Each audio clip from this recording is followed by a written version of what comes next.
This is my setup for a client monitor with a really, really, really easy user optimization. And by that I mean they can just pick it up and walk away and everything just works. There's no other receivers, there's no other Wi-Fi problems or anything like that. This is as optimal as I can make it for wireless monitoring system. So we're utilizing the monitor and control app from Sony because we're shooting on an FX3. I haven't got any other cameras connected at the moment, but I do have one FX3 connected. We've got the small rig cage for the iPad mini. This is the iPad mini 6. We have a couple of small rig handles here. So these clamp on like so. These are the handles for the smartphone and tablet holders only. If you try and buy if you try and buy Arri ones, for example, down here, just about be able to see these holes here. These holes here are not for an Arri plate or anything like that. They are specifically designed for this handle here instead. So, little clamp, and then they go on there like that. Quite difficult to remove unless you've got both fingers pressed on either side. It is important to have both handles attached so that people don't put it down and it's off balance. But the real magic happens on the back of this. Now, let me bring this closer here, because what I have is the reason I got the small rig cage as opposed to an Axon Cine cage is because of this, a kickstand. And at the moment I've sadly got the USB cable threaded the wrong side of it, but it is a kickstand so that you can just put it down. No additional tripod needed, no worrying about it toppling over. Done. Sits down on the desk. Lovely. But then I have got the Axon NPF plate on here, and the reason for that is it was £35 cheaper than the small rig version. But two, I could mount it in this configuration where it's side on as opposed to, where it's horizontal rather than vertical. Because if it was vertical, it would block this kickstand from being useful. So that's why that's there. And on the back here, you can see that this has a battery indicator, quite happily. And then on the top here, let me just pan the camera down a little bit. On the top here, I've given this a right angle USB adapter, but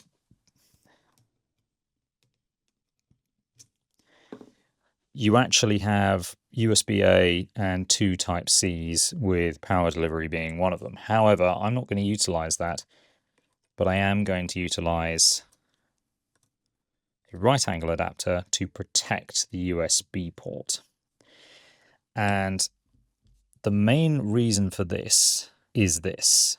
What I am looking for is a USB-C cable that is ultra thin, because what I want to do is pass the cable through here so that it's a little bit more protected. Let me just bring that there so that it passes through here, and this standard USB-C cable effectively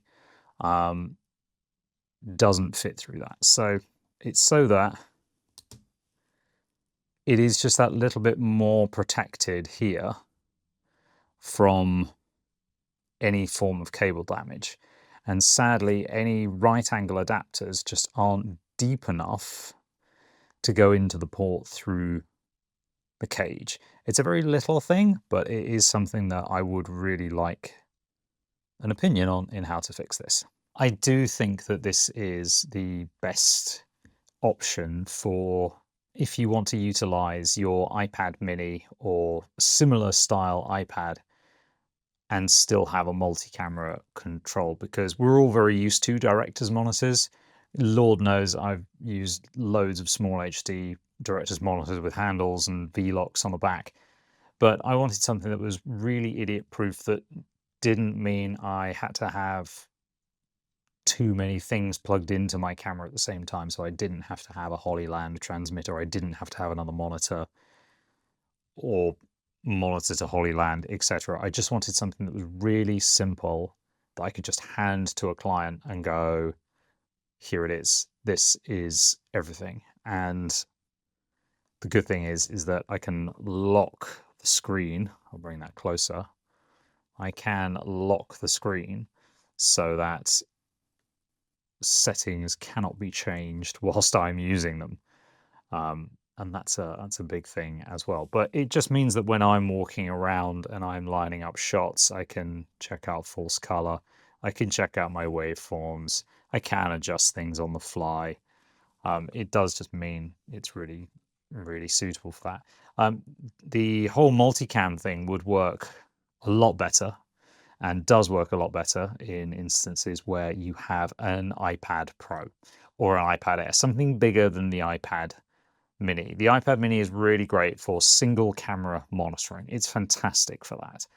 The multicam, yep, you can see what's going on. Obviously, you're going to have to imagine 4 other squares there. You can see what's going on, but you are very, very limited in terms of screen real estate for that.